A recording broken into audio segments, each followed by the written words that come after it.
दोस्तों, जीवन में कई बार ऐसा समय भी आता है जब हम खुद को निराशा के भंवर में फंसा लेते हैं। इस संसार में शायद ही कोई ऐसे इंसान होगा जिसके जीवन में कुछ परेशानी न हो। जब हमारे जीवन में दुख और परेशानी बढ़ने लग जाए तो एक पल को ऐसा लगता है कि पूरे संसार का दुख और परेशानी मेरे ही हिस्से में आ गई हो। लेकिन एक बात तो सत्य है, हर मनुष्य अपने दुख का निर्माता स्वयं है और वह अपना दुख स्वयं उत्पन्न करता है। लेकिन इस बात को कोई मानना नहीं चाहता। तो सवाल ये है कि दुख और परेशानी के बावजूद हम खुश कैसे रहें। दोस्तों, यदि आप दुख और परेशानी से छुटकारा पाना चाहते हैं तो इस कहानी को ध्यान से पूरा सुनिएगा। बात उस समय की है जब महात्मा बुद्ध की उम्र हो चली थी, लेकिन तब भी वो गांव से गांव, शहर से शहर जाकर प्रवचन और उपदेश दिया करते थे। एक दिन वे अपने शिष्य नंद कुमार के साथ गांव से निकले थे और दूसरे गांव का रास्ता बड़ा लंबा था। चलते चलते थक चुके थे, उनकी उम्र हो चुकी थी, इसलिए ठीक से चला भी नहीं जा रहा था। लेकिन अपने शिष्य नंद कुमार को लगातार कह रहे थे कि कोई बात नहीं, पहुंच जाएंगे। दोनों लगातार चलते रहे। कुछ व्यक्ति खेत में काम करते दिखाई दिए।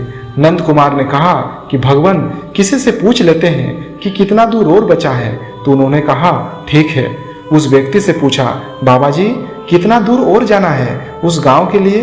वो बोले, बस 3 किलोमीटर और बचा है। महात्मा बुद्ध उसकी तरफ देखकर मुस्कुरा दिए। वह बाबा जी भी उनकी तरफ देखकर मुस्कुरा दिया।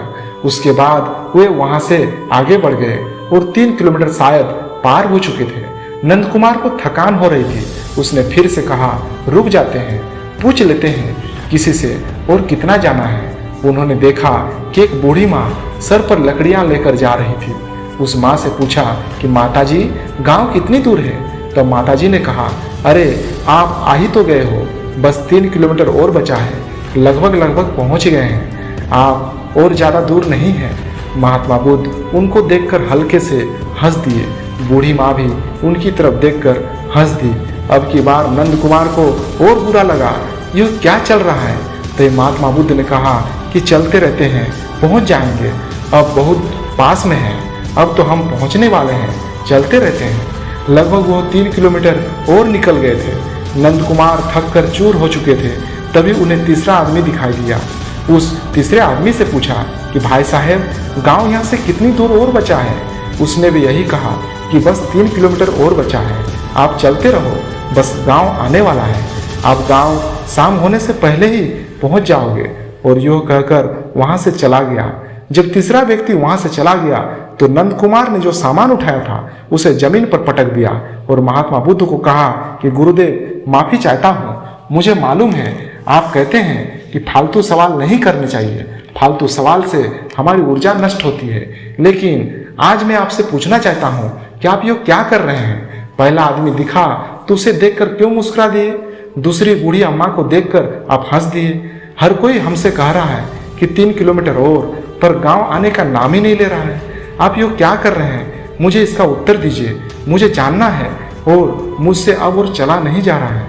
महात्मा बुद्ध ने कहा कि शांत हो जाओ नंद कुमार, मुझे मालूम है गांव अगले 3 किलोमीटर के बाद भी नहीं आएगा। तुम्हें शायद पता नहीं, लेकिन मैं इस जगह पर पहले भी आया हूँ। यो गांव 30 किलोमीटर दूर है। जब पहले वाले व्यक्ति जो खेत में किसान का काम कर रहा था उसने बताया कि 3 किलोमीटर बचा है, तब भी मैंने कुछ नहीं कहा। मुझे मालूम था मंजिल दूर है, इसलिए मैं उनकी तरफ देखकर मुस्कुरा दिया। वो भी मुझे देखकर मुस्कुरा दिए। उन्हें समझ में आ गया कि हम दोनों का काम एक ही है, दूसरे को लगातार प्रेरित करना। प्रोत्साहित कर रहा हूँ, आगे बढ़ो, मंजिल मिलेगी। दूसरी अम्मा जब मिली तो उन्होंने भी कहा कि 3 किलोमीटर और बचा है, बस पहुँच गए हैं। उन्हें भी देखकर मैंने हंस दिया, क्योंकि वह भी समझ गई कि हम दोनों का काम लोगों को लगातार प्रोत्साहित करना।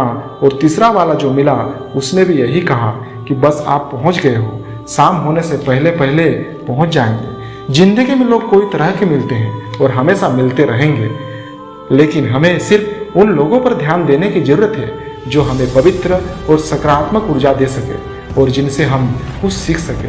नकारात्मक लोग न केवल हमें दुविधा में डालेंगे बल्कि हमें मंजिल से भी भटका देंगे। इसलिए उन लोगों से हमेशा करीबी बनाए रखनी चाहिए जो आपको उत्साहित और प्रेरित करते रहते हैं। इतना सुनने के बाद शिष्य नंद कुमार महात्मा बुद्ध के पैर पर गिर पड़े और उसे प्रणाम करते हुए कहा, गुरुदेव, आपने आज मुझे जीवन की बहुत बड़ी सच्चाई बता दी। मैं हमेशा छोटी छोटी बातों पर परेशान हो जाता था और कभी भी एक काम पर टिक नहीं पाता था और निराश रहता था, लेकिन आज से मैं कभी भी निराश नहीं रहूँगा और किसी काम को तब तक नहीं छोड़ूंगा जब तक उसे पूरा ना कर लूँ। इस प्रकार नंद कुमार को अपने सवालों के जवाब मिल गए।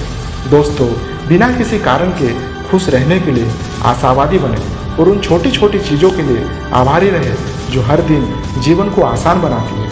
हमेशा सकारात्मक सोच रखें। दोस्तों, यह वीडियो आपको कैसी लगी कमेंट बॉक्स में जरूर बताना। यदि वीडियो अच्छी लगी हो तो चैनल को एक लाइक एंड सब्सक्राइब जरूर कर दीजिएगा।